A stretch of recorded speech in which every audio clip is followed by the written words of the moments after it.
Well, this week, I'm not just talking to my regular co-host here on the show to bring you the news of the week from around the world of women's sports, and we do have some really big stories this week to dig into later on in the show. But I'm actually going to talk to two London marathoners. Nancy, congratulations. You are no longer just a co-host. You are a marathon runner. Yeah, thank you. Yeah. So I did my first marathon on Sunday.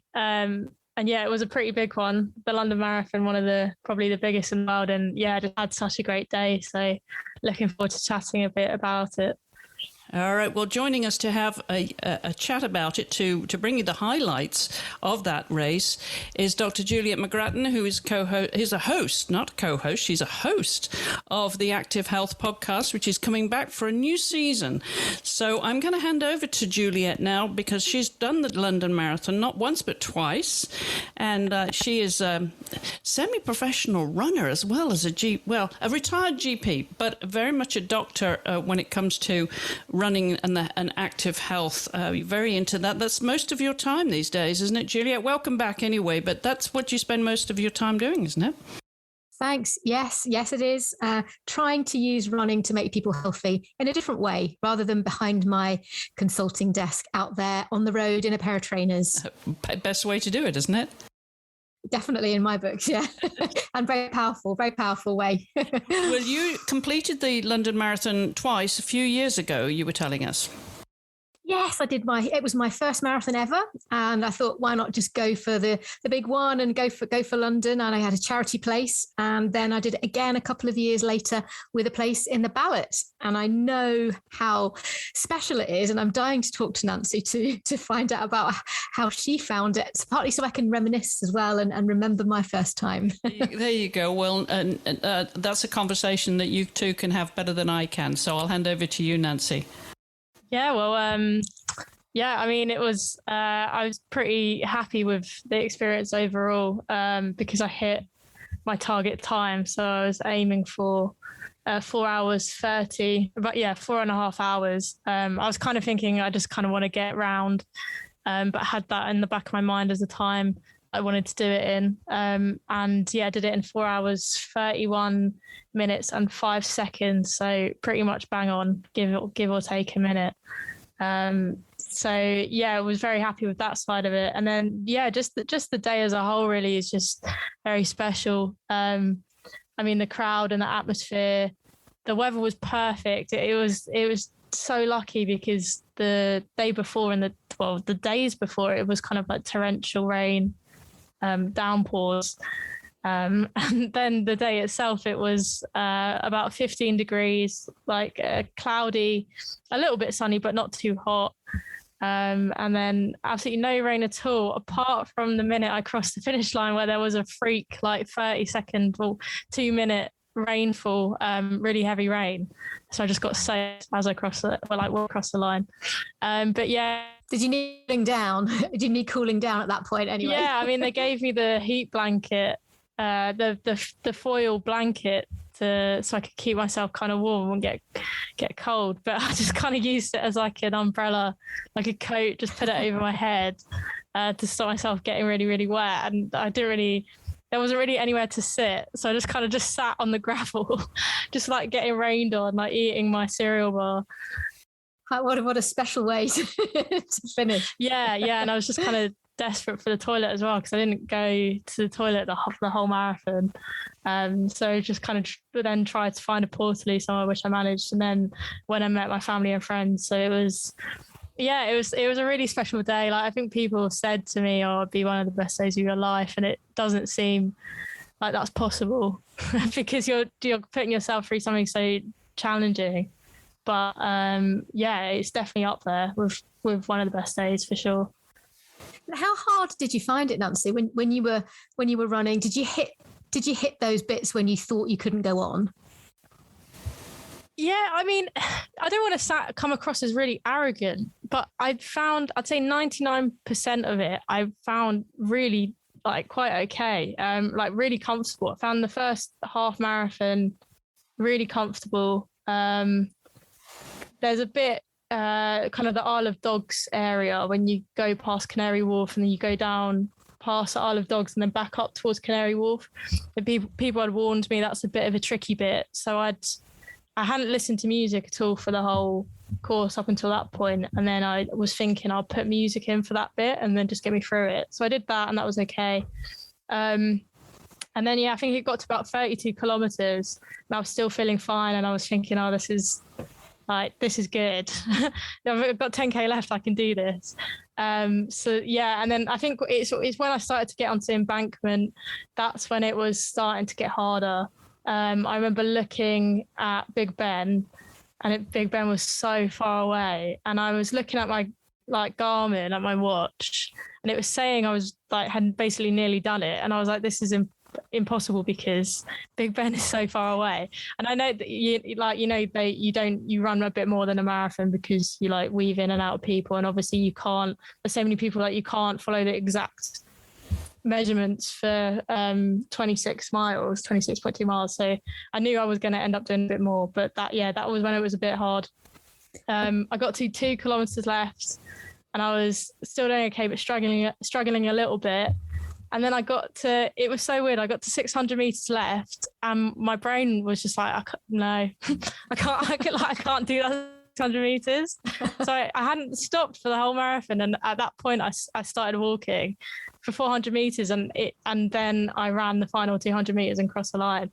And I was so surprised by that because I thought the whole time I was building it up to be the last kilometer will be so motivating that being so close to the end will just get you round. But that wasn't the case till it was almost seeing that 600 meters to go. I was like, I just can't do it. How funny that your brain had sort of just run out of motivating energy to keep you going. How did you find the crowds? Were they a highlight for you?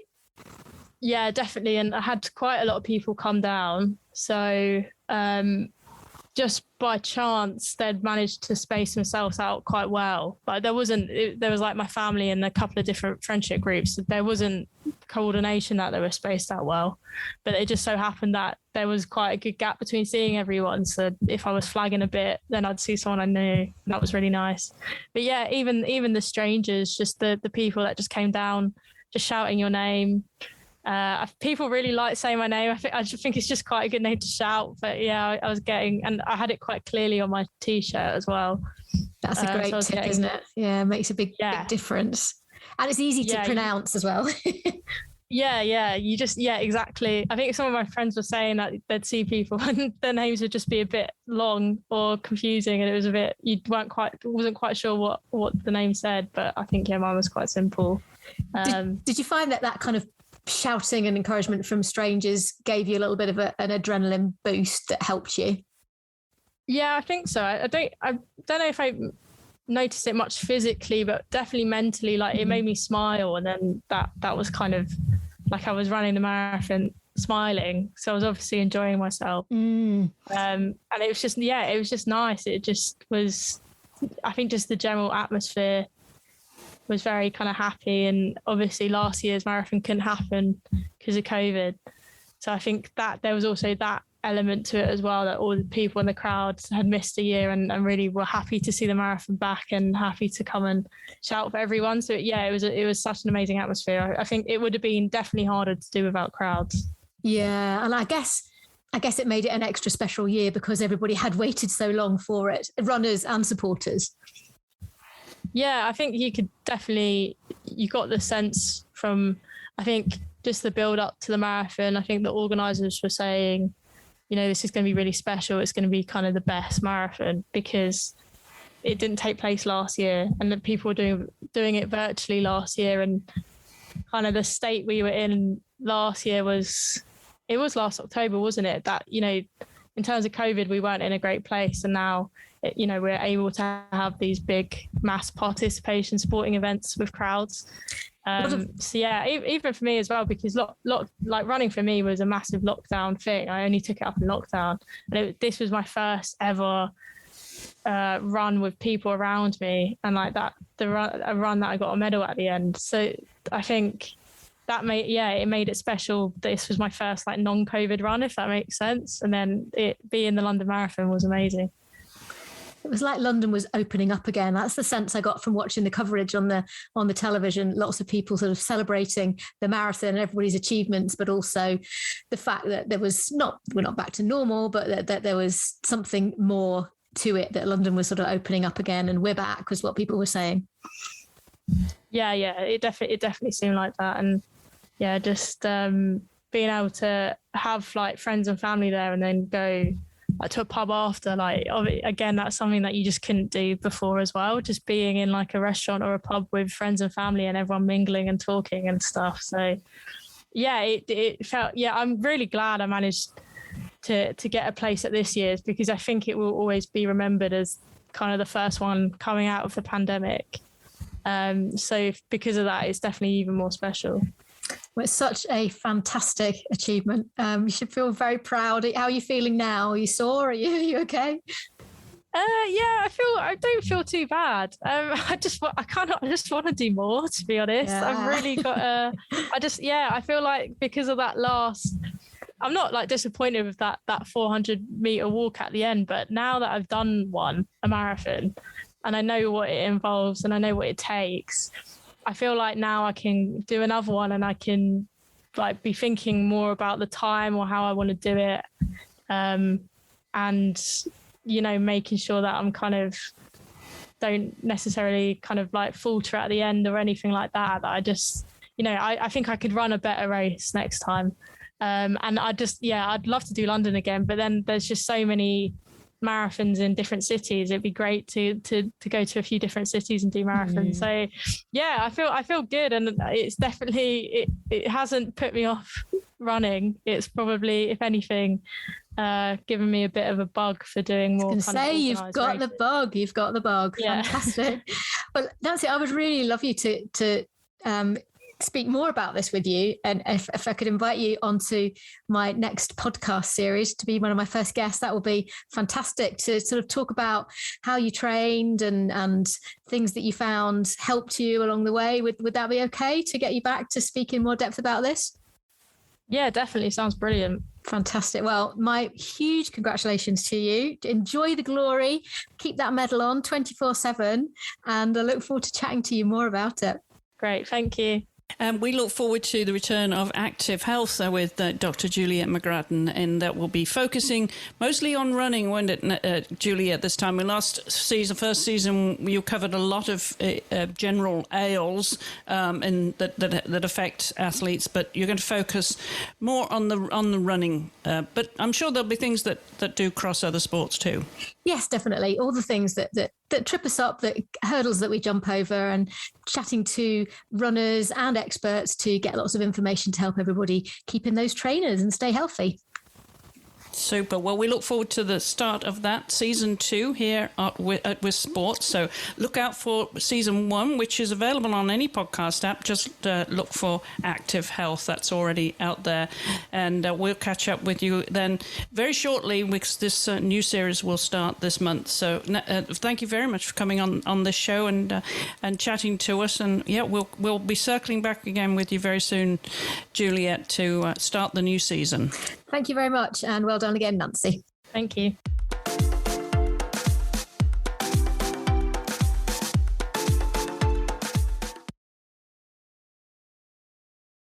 Nancy, you're the hero of the day now. I feel I really can't compete with you now that you've achieved that, and it was fun following you on the tracker too. That was great fun, because I was out cycling on Sunday morning in the beautiful Virginia countryside, but I had the app, the London Marathon app with the tracker on my handlebars, so I was able to track you on the course. It was quite fun to do that too. Even though I was found at times talking to myself when I was actually talking to you, but you couldn't hear me, but I was cheering you on.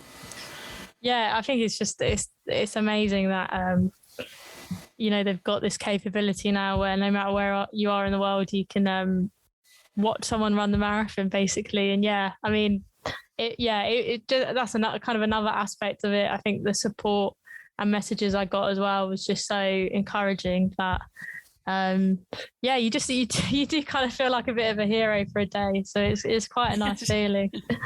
Lovely feeling. And, you mentioned there the crowds and how they really gave you the energy that, and we've talked about that when it came to the Olympics and there not being the crowds at the Tokyo Olympics and the Paralympics.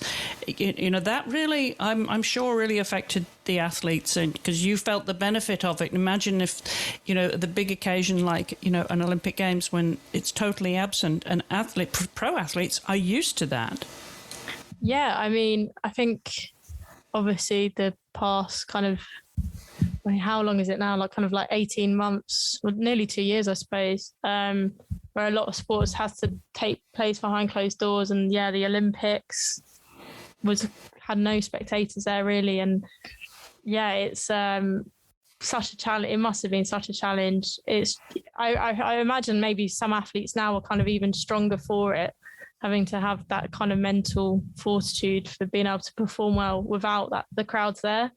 Maybe yes. They're better fitting even more now with them coming back. But yeah, it's I mean, yeah, the crowd was incredible. So I think that's when I've been looking at other marathons. I'm like, can the crowd live up to London? I'm not sure they can. I think maybe in New York and Boston, probably, but I'm not sure elsewhere. So I'll definitely be looking to do London again at some point. Well, yeah, I love how ambitious you are, because we touched a little bit, you and I, off air about what would be next after the London Marathon, whether that would give you the motivation to do more running, a marathon running, or that you do other things. I think you wanted to look at doing other things, but this really has spurred you on, as they say. So anything can happen now. Well, we will stay tuned for this, because there's no telling what you might do next. But more adventures with Nancy Gillen in your spare time, Nancy.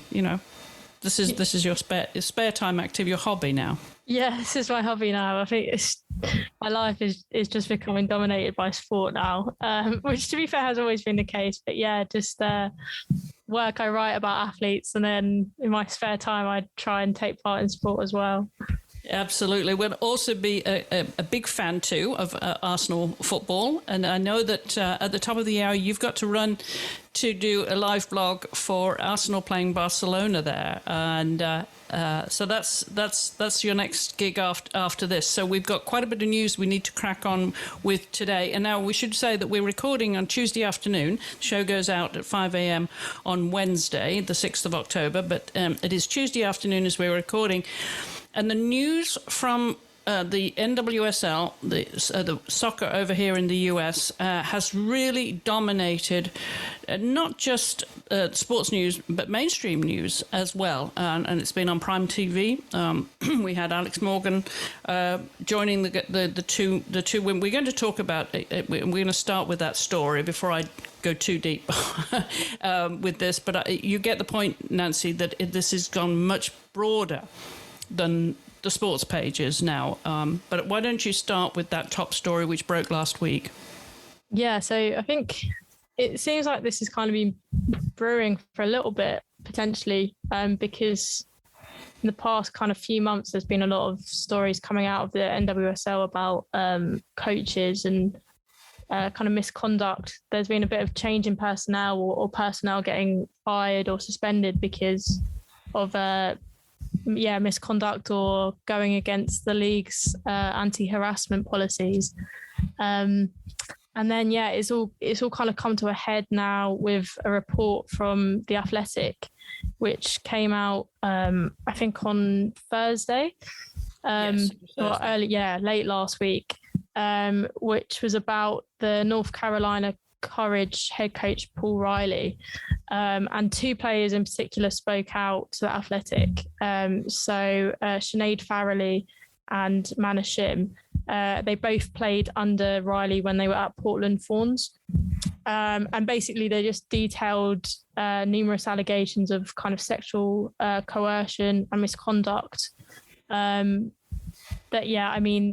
The article is very long and detailed, and it's well worth a read in case anyone hasn't. But essentially, it's just kind of a long list of awful behaviour alleged awful behaviour from Riley. So yeah, and then Alex Morgan as well, the striker, the US national team striker, and at the time a teammate at Portland Thorns as well.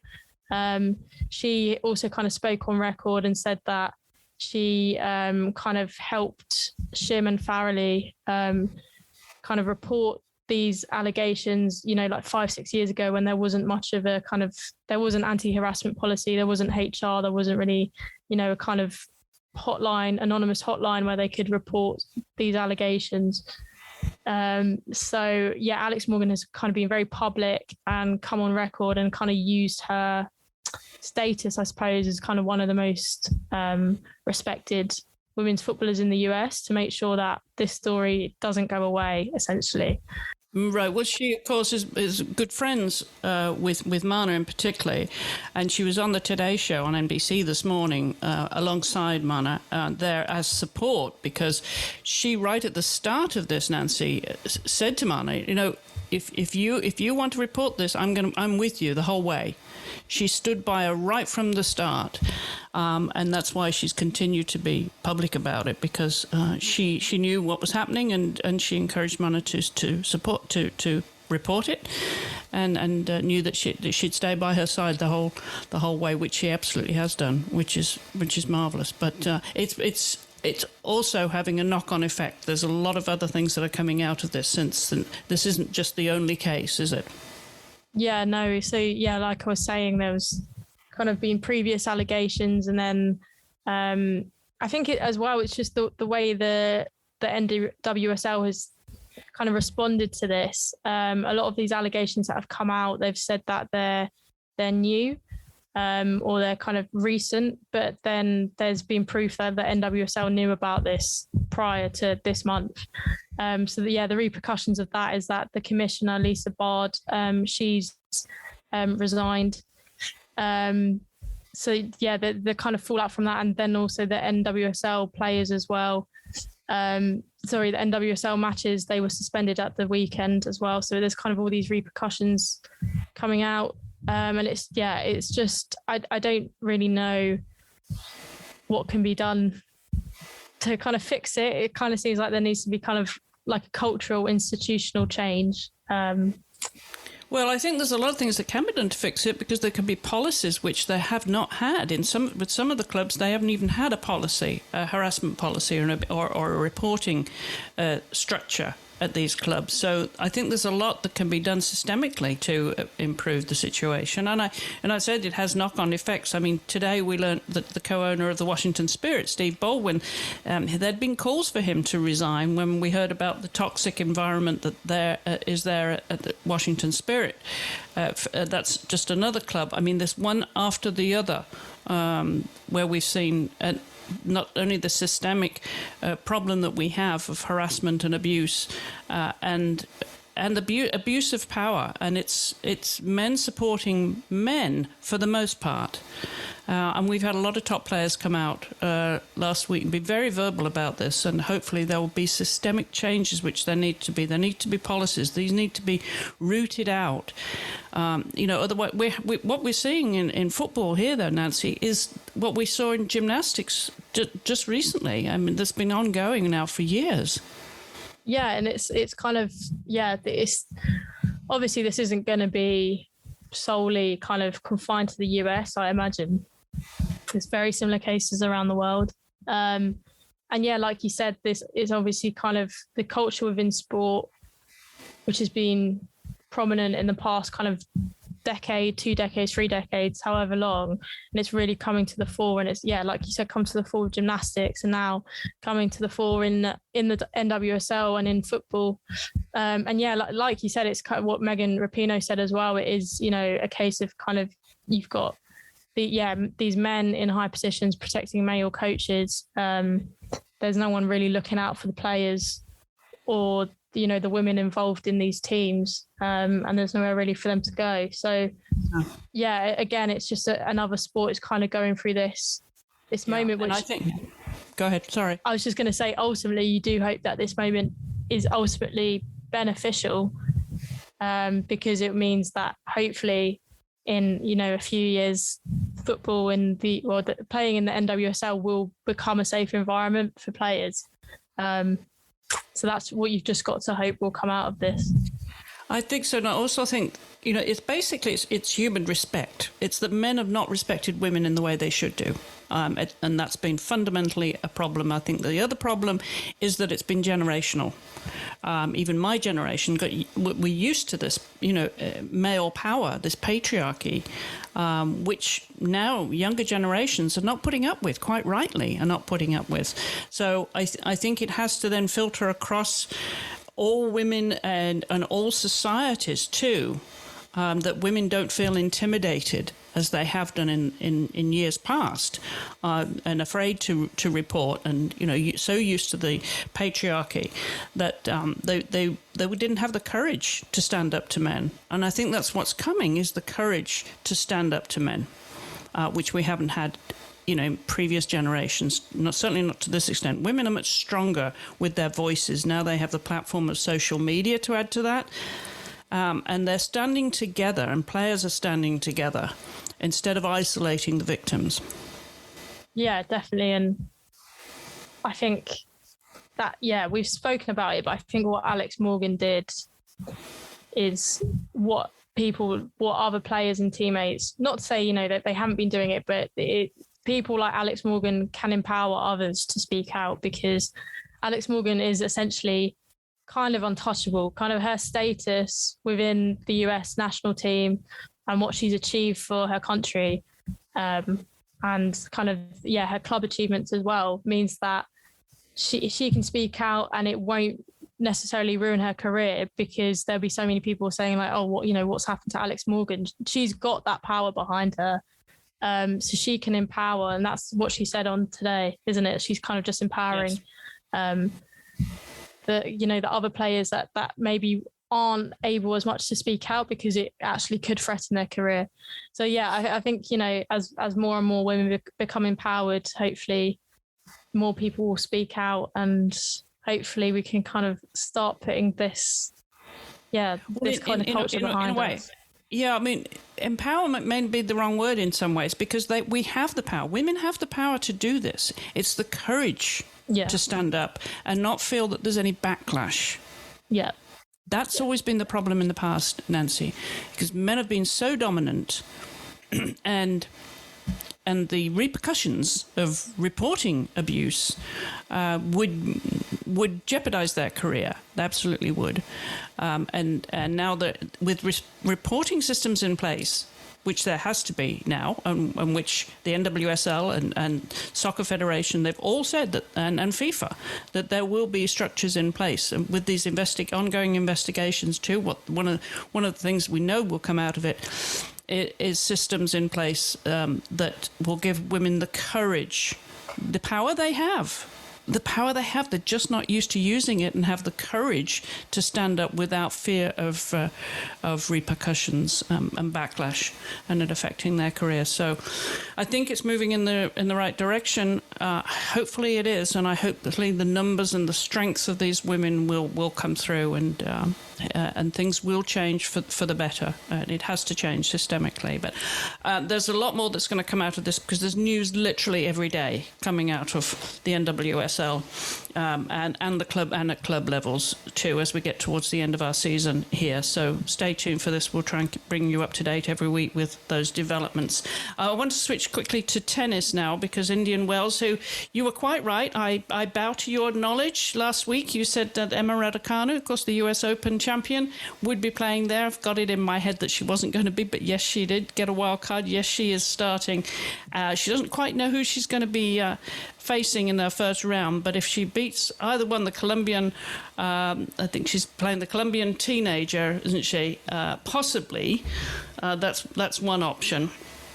Yes, and then she could get through to Simone Halpin, and then I think Eastern European. Who's the other girl that she may be playing against? There's a teenager, or the 27-year-old. In the second round, it's Sasnovich that she could also face. Yeah.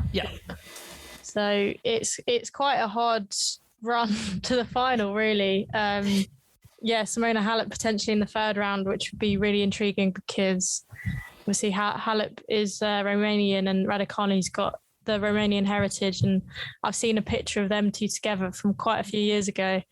Halep is a bit of an idol for Raducanu, so that would be obviously really interesting. And on just the route to the final will throw up a lot of the top seeds, but then obviously that's to be expected. And I think Raducanu showed at the US Open that she can take on the best. So I'm not expecting her to go out there and win. I think that would be silly to kind of say just because she did that at the US Open she'll be able to do it again. But I'm intrigued. I'm just intrigued to see how she does play, because she should have a lot of confidence, I think, having done what she did last month.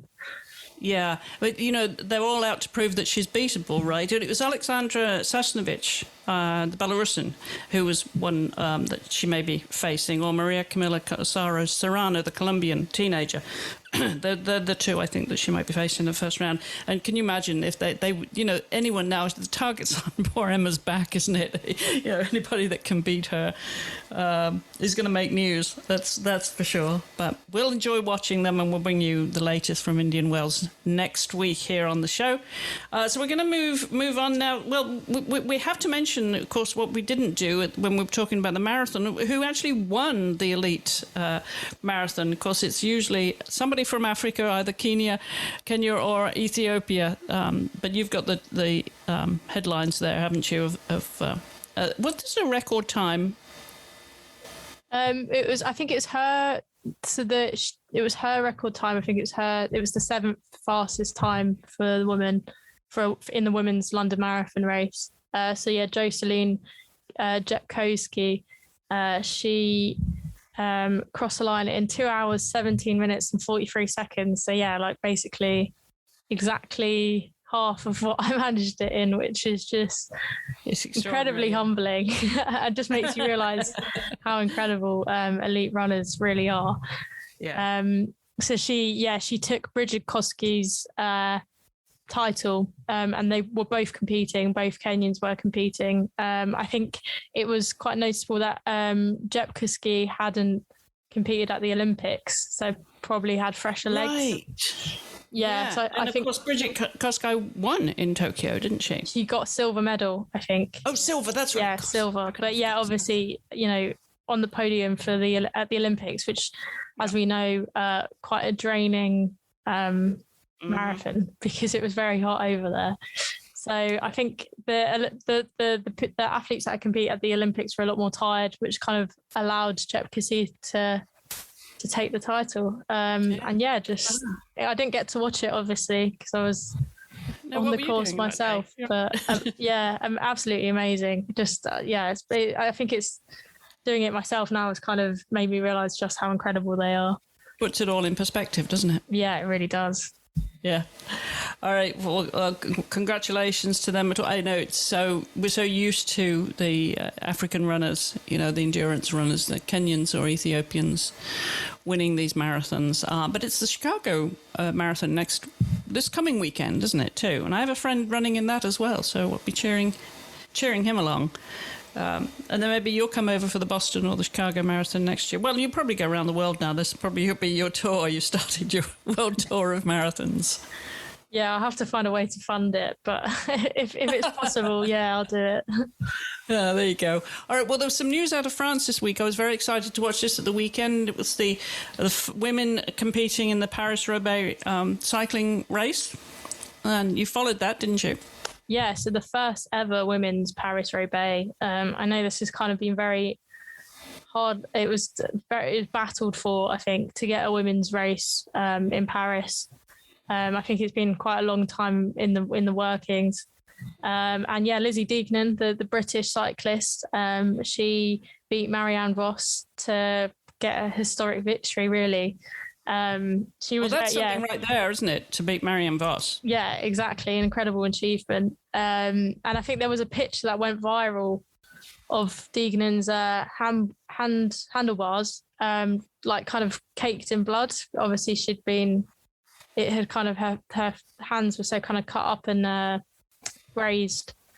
that it just kind of showed the physical side of how grueling that race really was. Of course, it's over cobbles as well, isn't it? So it's not the easiest service to cycle on.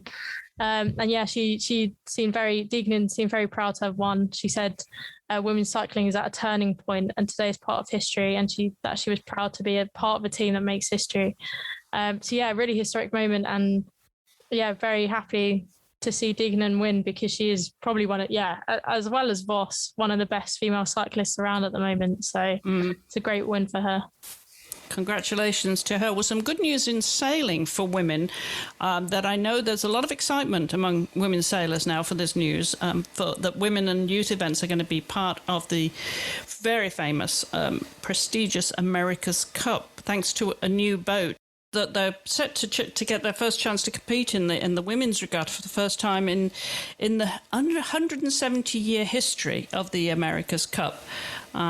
Following the confirmation of a new class of boat. Now, this is really big news. It opens up opportunities for women in sailing, because the America's Cup, of course, is so prestigious. Everybody knows what the America's Cup is, even if you're not into sailing. And I got the reaction from Abby Ehler from the Magenta Project. Abby, of course, is host of the Sailing Show podcast, which will be out this Friday. This month's edition will be out on Friday, so look out for that. But I got her reaction to it, because this is really big news in sailing. And this is what Abby had to say. The recent announcement by the current America's Cup holders, Royal New Zealand Yacht Squadron and Emirates Team New Zealand, to launch a female regatta alongside the America's Cup, I think is an exciting and a paramount initiative. Not only does it provide a platform and an opportunity for female sailors globally, but it also creates high-profile female role models, which in turn will inspire young girls to go sailing at the grassroots level of our sport. It's been more than 20 years since a female sailor competed in the America's Cup, and I think that this will be an important catalyst culturally, as well as organically, to build the critical mass that we need in female sailing talent.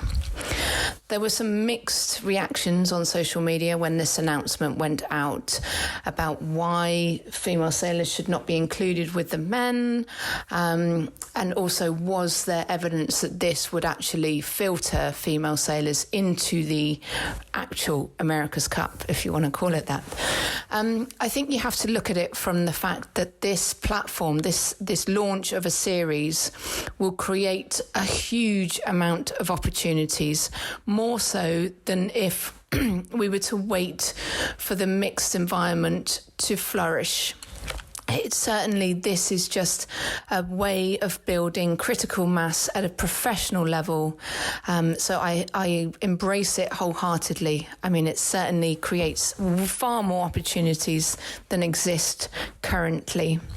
And so as to whether it's the right decision to have this separate series, you can certainly look at other sports such as cycling, which have done a similar venture where they've had a women's series. You look at motorsport with the W series. I mean, there is huge success, and it just creates that platform for female empowerment and for women to flourish in their own environment. And eventually, yes, it will build that critical mass that eventually, I'm sure, we'll see the power of mixed skill teams in the future, which we see in other areas of sport and in business, allowing competition on equal terms. It just requires the opportunities. Well, again, Abby will be back in your earbuds on Friday this week with the October episode of the Sailing Show. So look out for that. Now we're going to our final story this week, which is good news for Russian in handball. Now they're making history. A woman in Russia making handball making history in handball. Get it the right way around, Nancy. You've got that story too, haven't you? Yeah, so like you said, quite a historic move. So the Russians women's handball team will be headed by a woman for the first time. So it's quite interesting that it's the women's team has always been headed by a coach, a man previously. I might say this wrong, so apologies, but Ludmila Bodnevia She is now the head coach. She was previously under the former head coach, Alexei Alexeyev. So she's obviously got a lot of experience with the team. But yeah, I think obviously they've always had male coaches. So obviously quite a big step forward to appoint a women's coach. And, the Russian handball team are a good they team. got a silver medal at the Tokyo Olympics. So it's obviously kind of one of the bigger countries to kind of coach in handball. So yeah, good luck to her. Good for her, breaking glass ceilings, and I wish them luck. We're just going to finally mention, in case we missed that, that you found some news of Sabalenka. Did you mention that she tested positive? So she's actually out of Indian Wells. She's not going to be competing at Indian Wells. I think that's significant too, because she got through. In the US Open, that's the last time we saw her, wasn't it? Did she play since then? I don't know. I haven't seen whether she played since then. I think most of them were, if they didn't go to Chicago. Yeah, I think most of them took a bit of a break after Chicago. Yeah. But yeah, obviously the world number 2, that's both Barty and Sabalenka are both out of that tournament now. So I think the other top seeds and even younger players like Raducanu will be looking at that like this could be a good opportunity to win the tournament. Yes. Well, we'll be following that, of course. We'll bring you an update next week. And as well, news from the NWSL, any updates there as we close out our season here. Nancy will have news from Arsenal's games because she's going to be blogging their Barcelona game in just a moment. And then, of course, we saw our Tobin Heath start last week. That was good. And Arsenal are really on cracking form, aren't they? Yeah, they are unbeaten, top of the league. Just a really, really, really strong side. I think it's been helped. I mean, Chelsea are a very good team as well, but it helped that Arsenal played them at the start of the season when Chelsea didn't have as many players back from the Olympics. And then Man City, the other team who are normally good, they've been completely struck down by injuries. Their injury list is so long. So I think Arsenal have been good and then also been able to capitalise on other teams being a bit weaker at the moment. But yeah, tonight's game, obviously Barcelona, the Champions League winners, best team in Europe. They absolutely thrashed Chelsea 4-0 last year when people thought it was going to be close. So I think tonight is going to be a real test to how good this Arsenal team are. And yeah, I'm sure we'll see Heath. I'm sure we'll see Heath at some point tonight. Yeah. Well, of course, she'll make all the difference to your team. And hopefully you win. Hopefully it's an Arsenal win now. We've become Arsenal fans now since Tobin Heath joined them, but you do have a very strong team. So we'll hear more about that next week, I'm sure. But remind everybody how they can follow you on social media, Nancy, first. Yeah, so my Twitter handle is Nancy_Gillen. My Instagram handle is NancyGillen_sport. And then everything I write is on Give Me Sport Women, and the Twitter handle for that is Give Me Sport W. Okay, and we are, of course, at WiSP Sports, and we're on all social media channels and online at wisports.com, where you'll find the show notes for this episode. And we have to mention, we're not very good at bragging about ourselves, but we are now in the top 2% globally of podcasts. This is fantastic news. We found out last week that we are now in the top 2%. And that's all thanks to you, the listeners, for downloading this and so many shows across our network. So thank you. And let's keep up the good work. And thanks to all our co-hosts and our hosts of our shows that make this possible and all the great guests that we have. So Nancy, thank you for joining us. Thank you for strengthening our platform here for women's sports. No problem. It's always a pleasure. All right, we'll be back next week. In the meantime, you go off and I think you probably have a little bit of rest before you get into training again for your next challenge. Yeah, I was thinking I might do the park run. We've got these 5K kind of mini races, and I've never done one before, and it's normally you do the park run first and then you work up your way to a marathon. So I think on Saturday I might do it the other way around and do my first park run. All right. Well, have fun, and we'll see you back here next week. And thank you for listening. Till next week. Goodbye for now.